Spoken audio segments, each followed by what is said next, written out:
Assalamualaikum warahmatullahi wabarakatuh. Perkenalkan, nama saya Putri Arifianisa Fitri dengan NIM 66612300011 dari kelas 4C. Di sini saya ingin menjelaskan mind mapping dari artikel E-Government and E-Governance Can It Improve Indonesian Public Service Deliveries yang ditulis oleh Ibu Dr. Ayuning Budiati MPPM untuk memenuhi mata kuliah Governance Digital dengan dosen pengampu yaitu Ibu Dr. Ayuning Budiati MPPM.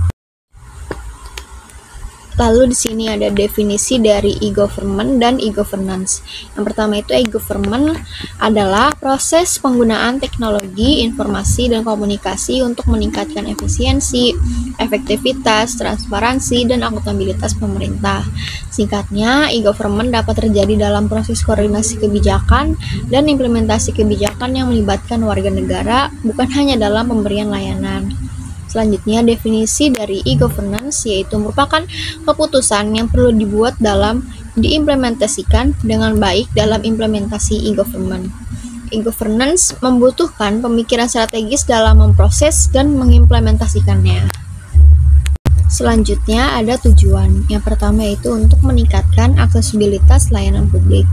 Penerapan e-government bertujuan untuk meningkatkan aksesibilitas masyarakat terhadap layanan publik dengan memanfaatkan teknologi, informasi dan komunikasi atau TIK, terutama di wilayah-wilayah yang sulit dijangkau akibat kondisi geografis Indonesia yang terdiri dari ribuan pulau. Dengan layanan daring seperti pembuatan KTP, pembayaran pajak, dan perizinan usaha, masyarakat tidak lagi harus menempuh jarak jauh atau mengorbankan waktu dan penghasilan mereka untuk mendapatkan pelayanan pemerintah. Yang kedua yaitu untuk mengurangi biaya pelayanan. E-government mampu menekan biaya operasional dalam penyelenggaraan layanan publik melalui digitalisasi proses administrasi, sehingga mengurangi kebutuhan atas sumber daya manusia dan material seperti kertas, ruang arsip, dan waktu pelayanan. Contohnya, layanan perizinan usaha di beberapa daerah seperti Kutai Timur dapat diselesaikan dalam hitungan menit tanpa perlu proses manual yang memakan waktu dan biaya. Yang ketiga yaitu untuk mencegah praktik korupsi dengan mengurangi interaksi tatap muka dalam proses pelayanan publik dan menggantinya dengan sistem daring yang transparan dan dapat dilacak. E-government berperan penting dalam meminimalisir peluang terjadinya praktik suap, kolusi, dan nepotisme. Sistem ini menciptakan jejak digital dalam setiap proses transaksi yang dapat diaudit sehingga memperkuat akuntabilitas dan pengawasan. Yang keempat yaitu untuk meningkatkan efisiensi birokrasi dan akuntabilitas pemerintah. Penerapan e-government mendukung perbaikan struktur dan budaya kerja birokrasi dengan menciptakan sistem layanan satu atap yang terintegrasi dan efisien. Pemerintah daerah seperti Takalar dan Kutai Timur menunjukkan bahwa layanan seperti pembuatan KTP, sertifikat tanah, hingga perizinan bisnis dapat dilakukan lebih cepat, akurat, dan dapat dipantau secara real time yang pada akhirnya meningkatkan kepercayaan publik terhadap kinerja pemerintah. Selanjutnya itu ada hambatan. Yang pertama yaitu infrastruktur TIK yang belum merata. Salah satu tantangan utama dalam penerapan e-government di Indonesia adalah infrastruktur teknologi informasi dan komunikasi yang belum rata di seluruh wilayah, terutama di daerah, pedesaan, dan kepulauan. Banyak wilayah yang masih mengalami keterbatasan akses terhadap listrik, jaringan internet, dan perangkat komputer sehingga membatasi kemampuan masyarakat maupun aparat pemerintah dalam mengakses dan menyelenggarakan layanan elektronik. Hanya 55% penduduk Bengkulu yang memiliki akses listrik dan 70% yang memiliki akses telepon, yang menunjukkan rendahnya kesiapan infrastruktur dasar untuk mendukung e-government. Yang kedua yaitu budaya birokrasi yang konservatif. Budaya birokrasi yang masih kaku, lambat, berubah, dan bersifat sentralistik menjadi hambatan dalam mentransformasi sistem layanan menjadi digital. Banyak aparat pemerintah masih terbiasa dengan sistem manual dan prosedur administratif yang panjang, serta kurang terbukanya terhadap perubahan teknologi. Hal ini menyebabkan resistensi terhadap inovasi dan adopsi sistem e-government yang lebih efisien dan transparan.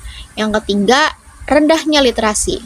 digital aparat pemerintahan, kemampuan sumber daya manusia dalam birokrasi pemerintahan untuk mengoperasikan dan memelihara sistem TIK masih sangat terbatas. Banyak pegawai negeri yang belum memiliki keterampilan dasar dalam penggunaan komputer dan internet, bahkan ada yang tidak bisa mengakses situs pemerintah tempat mereka bekerja.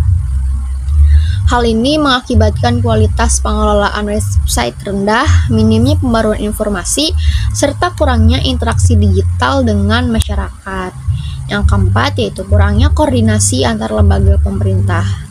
Koordinasi yang lemah antar instansi pemerintah, baik di tingkat pusat maupun daerah, menjadi penghambat utama dalam mewujudkan sistem e-government yang terintegrasi. Masih banyak situs dalam sistem informasi yang berdiri sendiri tanpa adanya konektivitas atau kolaborasi lintas instansi, sehingga menciptakan tumpang tindih informasi, ketidakefisienan dalam pelayanan, dan pemborosan anggaran.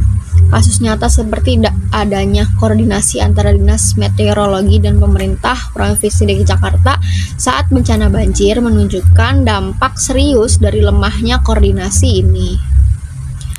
Selanjutnya ada implementasi. Yang pertama itu ada didorong dari tingkat lokal atau bottom up. Contohnya di Kutai Timur dan Takalar, implementasi e-government di Indonesia menunjukkan kecenderungan pola pengembangan yang bersifat bottom up, yaitu dimulai dari inisiatif pemerintah daerah, bukan dari pusat. Beberapa daerah seperti Kabupaten Kutai Timur di Kalimantan Timur dan Kabupaten Takalar di Sulawesi Selatan menjadi pelopor dalam mengembangkan sistem layanan publik berbasis elektronik. Kedua daerah tersebut menunjukkan keberhasilan dalam menerapkan e-government dengan melakukan digitalisasi proses layanan administrasi seperti perizinan pencatatan sipil dan layanan investasi. Inisiatif dari pemerintah daerah ini kemudian menjadi contoh nasional dalam memicu adopsi serupa di wilayah lain di Indonesia. Yang kedua itu ada program SIMTAP atau Sistem Informasi Manajemen Satu Atap untuk mempercepat layanan seperti KTP, sertifikat tanah, dan izin usaha. Salah satu bentuk konkret implementasi e-government yang sukses adalah program SIMTAP, Sistem Informasi Manajemen Pelayanan Terpadu Satu Atap, yang diterapkan di Kutai Timur dan Takalar. Sistem ini memungkinkan masyarakat mengurus berbagai layanan administrasi dalam satu tempat dan dalam waktu yang jauh lebih singkat dibandingkan dengan metode manual konvensional. Misalnya, di Takalar, proses pembuatan KTP dapat diselesaikan hanya dalam waktu 10 menit, sementara di Kutai Timur, layanan perizinan usaha dapat diselesaikan dalam waktu 36 menit. Selain itu, layanan seperti sertifikat tanah, akta kelahiran, surat nikah, dan pajak bangunan juga diproses secara transparan dan bebas pungutan liar. SIMTAP juga terhubung melalui portal daring, memungkinkan warga memantau status permohonan mereka tanpa perlu datang langsung ke kantor pemerintahan, sehingga meningkatkan efisiensi dan transparansi birokrasi secara signifikan. Sekian dari saya. Wassalamualaikum warahmatullahi wabarakatuh.